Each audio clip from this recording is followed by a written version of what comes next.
আমাদের প্রত্যেকটা মানুষের জীবনে পরম চাওয়ার বস্তু হলো খুশি থাকা। কিন্তু সেই খুশি থাকতে গিয়ে অজ্ঞাত কারণেই দুঃখকে আহ্বান করে ফেলি। কারণ খুশি থাকতে গিয়ে আমরা অপর কোনো ব্যক্তির সান্নিধ্য আশাকেই পরম খুশির কারণ হিসেবে বিবেচনা করি। যার ফলে তার রীতিনীতি বা ব্যবহার কোনো কারণে খারাপ লাগলে সেটা আমার মনের মধ্যে নিয়ে আমি দুঃখ পেতে শুরু করি।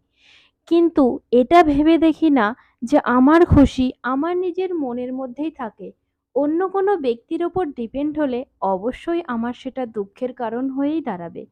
তাই অন্য কে কি ভাবলো, কে কি বললো, কি ভাবছে, আমাকে নিয়ে কি বলছে, সমালোচনা করছে নাকি প্রশংসা করছে, এগুলো আমার চিন্তার বিষয় নয়। আমি তার কথাকে কিভাবে নেব তার উপর নির্ভর করছে আমার খুশি থাকা এবং খারাপ থাকা। আমি যদি তার কথাগুলো সিরিয়াসলি নিয়ে নিই, বিশেষত খারাপ কথাগুলো, তাহলে হয়তো আমি খারাপই থাকবো। কিন্তু তার কথাগুলো যখন আমার দৃষ্টিকটু বা কর্ণকটু মনে হবে, তখন সেগুলোকে যদি অ্যাভয়েড করে চলতে পারি, তাহলে আমার জীবনে দুঃখের কোনো স্থান নেই।